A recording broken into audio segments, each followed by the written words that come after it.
تو دونوں بھائیوں میں وہ ہو رہا تھا اختلاف، اتنی زمین میری، اتنی میری، اتنی تیری، اتنی میری۔ وہاں ایک اینٹ پڑی ہوئی تھی، ایک اینٹ،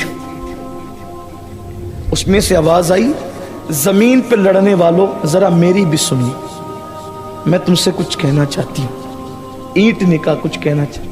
پھر اس سے آواز آئی، غمگین آواز، آپ کو پتہ نہیں ہوگا شاید کہ یہ جو پورا علاقہ ہے نا، جس زمین کے لیے تم لڑ رہے ہو، اس کے علاقے کی چھوٹی سی زمین کے لیے، اس پورے علاقے کا میں بادشاہ تھا، بادشاہ۔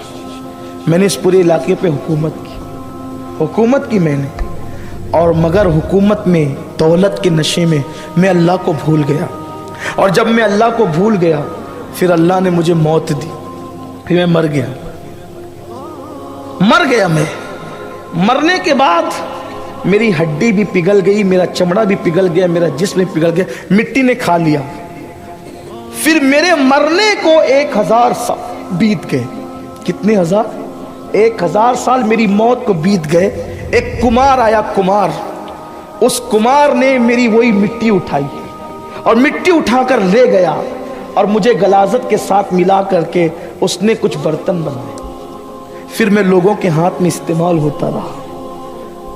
یہ انجام ہے بادشاہوں کا، دولت کے نشے میں ڈوب کر آخرت کو بھول جانے والوں کا۔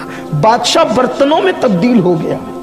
اللہ کی خفیہ تدبیر دیکھو، اگر اللہ کو راضی کر کے مرو گے تو 900 صدیاں بھی بیت جائے گی تو قبر پہ میرے خواجہ کی طرح پھول چڑھتے رہیں گے، محبوب الہی کی طرح 600-700 سال سے پھول چڑھ رہے ہیں، قطب الدین بختیار کاکی کی طرح پھول چڑھ رہے ہیں، غوث العظم دستگیر کی طرح نام پہ محفلیں سج رہی ہے۔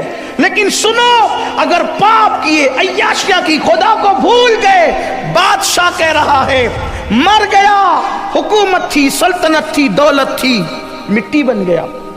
1000 سال کے بعد وہ بھی کمار دوسرے تیسرے دن نہیں لے گیا، 100-200 سال کے بعد نہیں لے گیا۔ ذلت تو دیکھو، کمار بھی اٹھا لے گیا تو 1000 سال کے بعد۔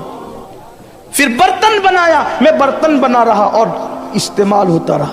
اسی لیے تو ایک خوبصورت کٹورا کسی نے مولا علی کے ہاتھ میں دیا تو کہا کٹورا کتنا خوبصورت ہے، مولا کائنات اس کو دیکھ کے رونے لگے۔ اللہ والے ہر چیز کو عبرت کی نگاہ سے دیکھتے ہیں۔ مٹی کا خوبصورت کٹورا دیکھ کر علی پاک رو رہے تھے۔ کسی نے کہا مولا خوبصورت کٹورا دیکھ کے رونے کی وجہ کیا ہے؟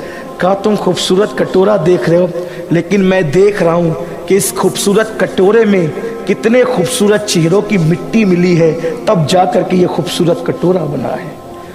اسی لیے شیخ سعدی نے کہا تھا، یہ جو بلبلیں پھولوں پر روتی ہے، تمہیں نہیں پتا کہ کتنے گل زمین میں جب وہ دفن ہوتے ہیں تب کہیں جا کر خوبصورت پھول کھلتے۔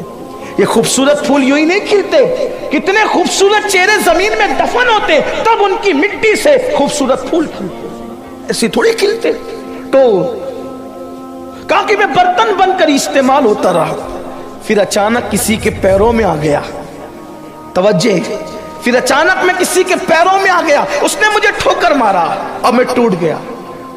پھر برسوں تک ٹوٹ کے پڑا رہا، پھر بکھرتا رہا، ٹوٹتا رہا، بکھرتا رہا، ٹوٹتا رہا، بکھرتا رہا، پھر یہاں تک کہ میں پورا بکھر گیا اور پھر مٹی ہو گیا۔ پھر اس کے 1000 سال کے بعد کوئی دوسرا کمار آیا اور مجھے اٹھا لایا، اور پھر اس نے میری مٹی کو سمیٹ کر مجھے اینٹ بنا دی۔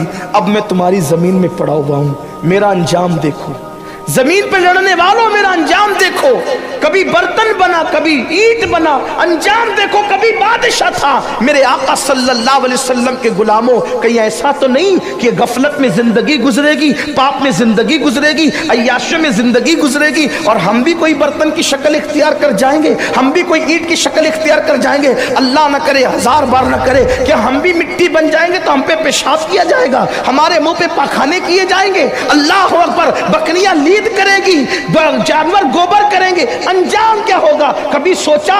عیاشی، گناہ، خدا کو بھولنا، خدا کو بھولنا، یہ باتیں بار بار نصیحت کے طور پہ کہی جاتی ہے۔ اللہ کو مت بھولو، اس کے رسول کو مت بھولو، خدا کے قانون کو مت بھولو، ورنہ انجام کیا ہوگا؟ کیا سمجھتے ہو یہ جو زمینوں میں دفن ہوتے جاتے کہاں ہے؟ ان کی مٹی جاتی کہاں ہے؟ لیکن سن لو، اگر اللہ رسول کو